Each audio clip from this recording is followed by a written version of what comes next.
ये एक सवाल है।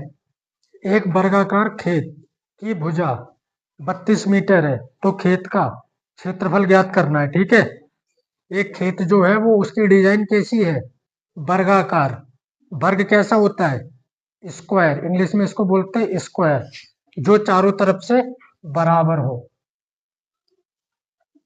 ये है, इसको हम वर्ग कह सकते हैं कि ये चारों तरफ से कैसा होगा? लगभग बराबर। ठीक है, लगभग नहीं, पक्का बराबर होगा पूरा। तो इसकी भुजा जो दे रखी है वो कितनी है? 32 मीटर। अब अगर ये वर्गाकार खेत है तो इसकी सभी भुजाएं 32 मीटर की ही होंगी। ठीक। अगर ये वर्गाकार है तो इसकी सभी भुजाएं 32 की होंगी। अगर एक भी भुजा इसकी 32 की नहीं हुई तो फिर ये वर्ग नहीं कहलाएगा, फिर ये कुछ और डिजाइन बनेगी। अगर वर्ग है तो चारों भुजा बराबर होंगी, तभी वो आकृति वर्ग कहलाएगी। तो इसकी भुजा हमें दे रखी है और पूछा क्या गया है? इसका क्षेत्रफल। अब इसमें भी दो चीजें होती हैं। एक तो होता है यहां से ये जो टोटल है, ये ये टोटल लंबाई, ये तो हो जाएगा इसका परिमाप। पर पूछा गया है इसका क्षेत्रफल, तो क्षेत्रफल क्या होगा? ये जो अंदर का हिस्सा है पूरा, ये पूरा जो है परिमाप कहलाएगा, सॉरी क्षेत्रफल कहलाएगा।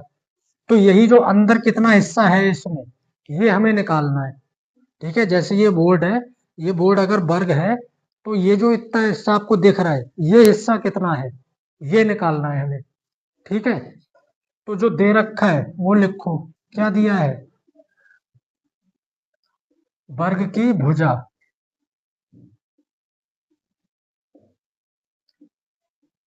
32 मीटर। निकालना क्या है? खेत का क्षेत्रफल। और खेत कैसा है? वर्गाकार। तो वर्ग का क्षेत्रफल भी कह सकते हैं इसको।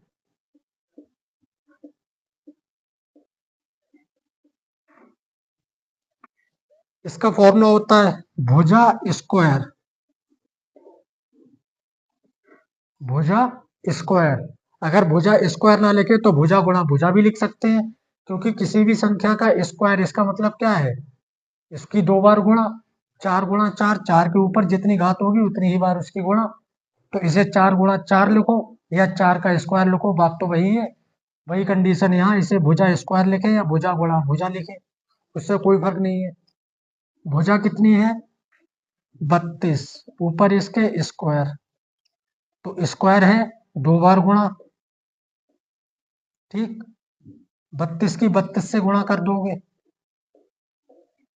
दो दूनी 4, दो तिया, फिर तीन दूनी, तीन तिया 4, 6 और 6 12 का 2 हासिल 1, 9 और 1 10, 1024।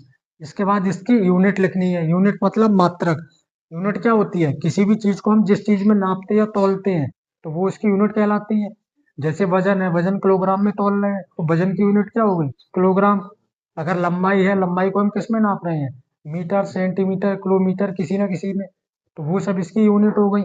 अभी यहाँ ये जो है क्षेत्रफल, तो इसकी यूनिट क्या होगी? अब इसकी यूनिट के लिए एक चीज पहले देखना, क्या दिया था? तो यूनिट इसकी मीटर में ही होगी। अब निकाला क्या है? ये क्षेत्रफल। अगर ये परिमाप होता तब तो यही रहता मीटर, लेकिन ये क्षेत्रफल है तो क्षेत्रफल की यूनिट होती है स्क्वायर। एक और चीज निकलती है आयतन। वो आयतन का होता है क्यूब। जब भी आयतन निकालोगे तो यहाँ क्यूब यानी 3 लगाना पड़ेगा घात में, और क्षेत्रफल निकालोगे तो 2 लगाना यानी स्क्वायर। तो ये वर्ग मीटर हो गया, इसको पढ़ेंगे 1024 वर्ग मीटर। ठीक है, ये इसका क्षेत्रफल है। नोट करो इसे।